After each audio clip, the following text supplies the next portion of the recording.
This video is a follow-up to this one that I released just a little bit ago. Hours after I released that one, Phil from Wings of Pegasus released a video on Youngblood using autotune when Steven Tyler was not, which only drove my point home harder. But I want to extend the conversation a little bit from that last video I made. And many of you were great at pointing things like this out in the comments. So I figured it was worth the discussion. With all of the tools that artists, and particularly vocalists, have at their disposal to make things sound better, more pitch perfect, to even invent things with AI that wouldn't exist in any other way in that form. We tend to forget that there's a long history in the music industry of magical things happening, both in the studio and live, that greatly enhance or superhumanize vocals in particular, but all sorts of things. And the older tricks seem to get a pass, or maybe they're just missed. Here's some studio footage from 1991 of Michael Jackson and Bruce Swedien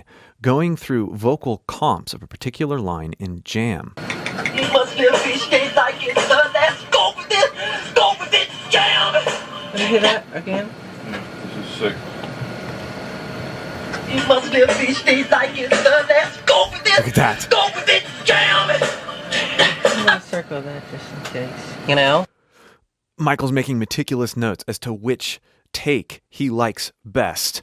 And they're going back and forth. They're around take 6 right now. And in this video, they go all the way in and out through take 45 of this particular line.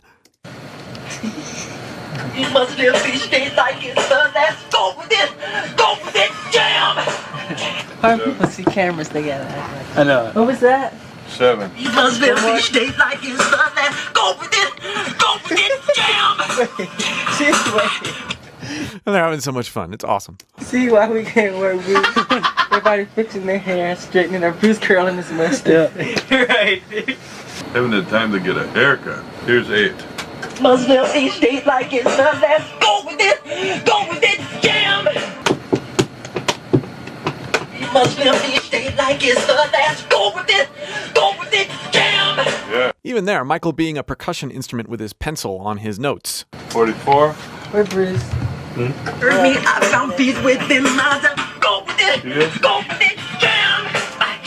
Okay, again. So you say, well, they're not using AI or even pitch correction. That's totally different. Well, it is different, but it's not totally different. They're going through dozens of takes of that same line to choose the very best one, examining the nuances, using their ears, finding out which one they want to put in the final comped track so that it represents the very best overall performance. This has been done for a long, long time, and not just with vocals.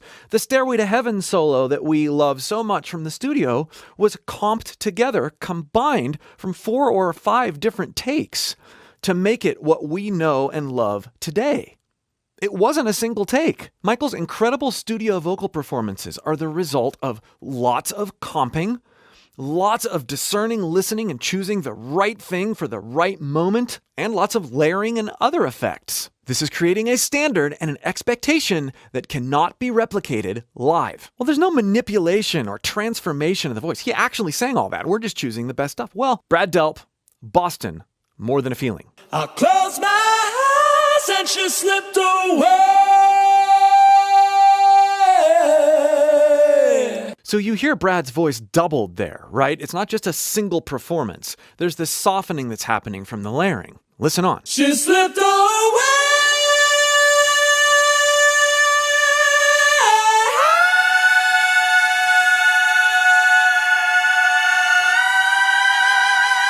Listen to those harmonies. Now, first of all, he's got an incredible voice, an amazing voice. This guy was one of the best. Listen, though, to that harmony stack as they keep going higher. She slipped away.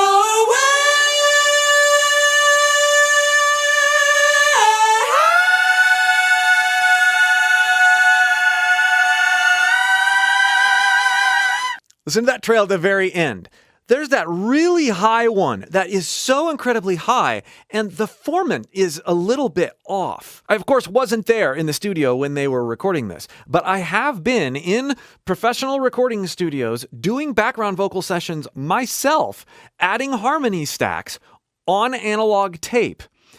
And one of the techniques that they do, especially for background vocalists, is if they're having trouble hitting the notes, particularly really high, they will slow down the tape so that everything is a little bit lower. And then they'll let us record those passes lower and slower. So it's much easier. And then we speed the tape back up. Now, the lead vocals were recorded at normal speed. When you speed everything back up, because the background vocals are buried or blended behind that lead vocal, and there's instruments around, you don't hear the chipmunk voices thing happening. The other thing that slowing the tape speed down during recording does is it helps the apparent pitch accuracy of those higher ones because it speeds up the rate at which the pitch varies. And so if you're close, you don't hear the pitch deviation as much. This is a primitive yet genius and magical form of pitch correction. And you say, okay, studio magic, that gets a pass. And it does a lot of times. But remember what I talked about earlier, where these studio tricks create a very high standard that, consciously or not, we hold these artists to when we hear them live. Maybe not so much when we're at the venue, seeing the actual artist live, but certainly when that live performance gets posted on YouTube for all to see. There's a massive standards discrepancy because we've tuned our ears as consumers of music to listen to these comped, pitch-corrected, meticulously edited vocal performances, and they're amazing. That's what we expect, whether we want to admit it or not, when we see them live. And we don't get it. She's a girl, claims that I am the one. The kid is not my son. Michael Jackson, winded, sick, singing with background vocalists and a help track. So it's him being played over a track and he's singing and dancing. But that's not all of what you're hearing. Here's what Michael's stage mic is doing. Billie Jean is not my love. Woo! She's just a girl who claims that I am the one. So you say, well, yeah, Michael Jackson was sick and he's got to dance all around and do all this stuff. Of course he's going to need some help from background vocals and his own pre-recorded takes. So he gets a pass. Here we have Tyler Joseph from 21 Pilots, The Contract, blatantly using autotune in the studio, and everybody's great with it. In fact, it adds to the vibe in the song. I don't stay much, that's crazy. How'd you know that? I get myself up, that's maybe how you know that. Now listen to how this passage of the song is represented live. Take note of the performance and all of the energy that's going on. And herein lies a perfect example of why some artists get a pass for using these tools. Yeah, even AI in making their videos. And it drives us nuts in other settings with other performances, other artists.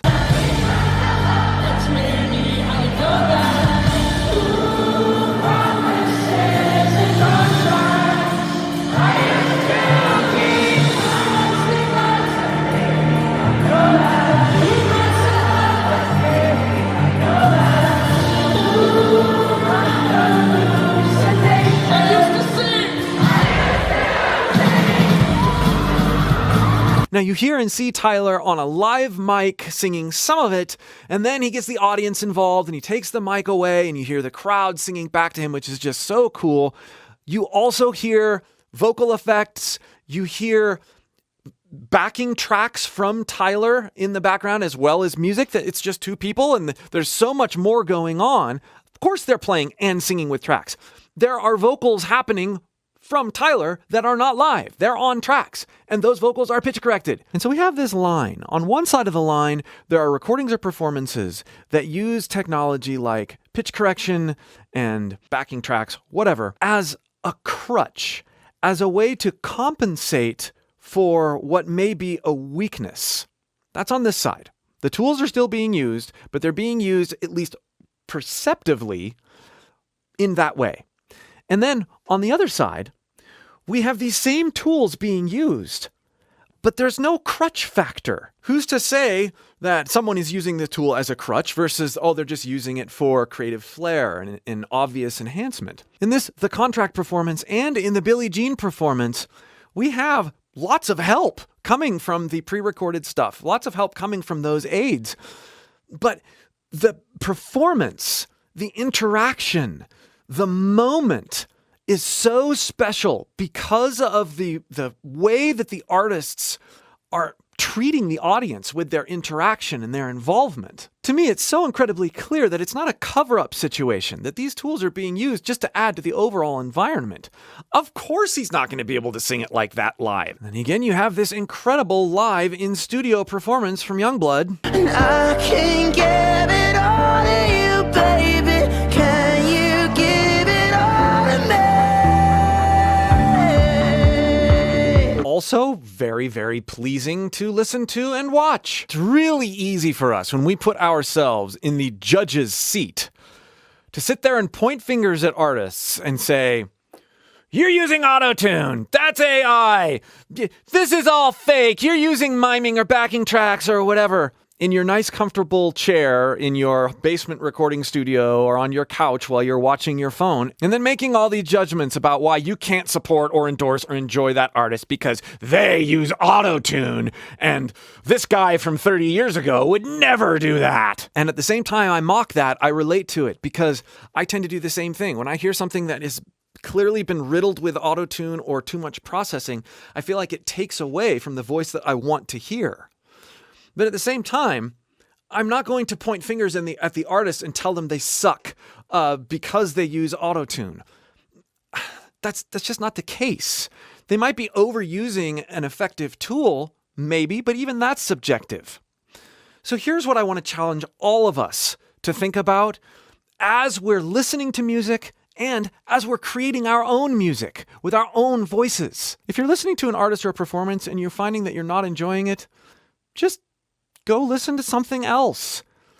There's no need to point fingers and complain and accuse and devalue this person's art because you're not relating to it. And if you're an artist, make your focus about connecting with yourself, with your own emotions, with your own self-expression and authenticity, and use the tools around you in concert with meticulous, mindful, and introspective, relentless practicing so that you can hone your craft and be really good at it.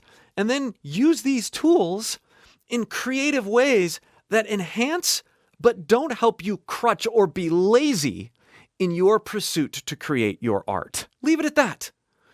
Get rid of the judgment. And I'm saying this just as much to myself as anybody watching this video. We can choose to enjoy both the consumption and the creation of art, or we can lazily sit over here and judge and crutch our own stuff because we're so afraid of being judged. Which sounds more fun? If you would like help honing your craft as a vocalist and learning how to practice for that true connectedness I've been talking about, click the link below in the pinned comment or video description and join my free, yes, free course.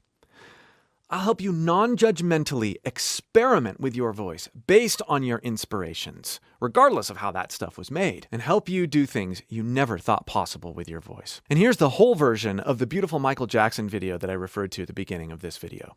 You must live each day like it's the last. Go with it! Go with it! Jam! Why people see cameras, they gotta act like I know.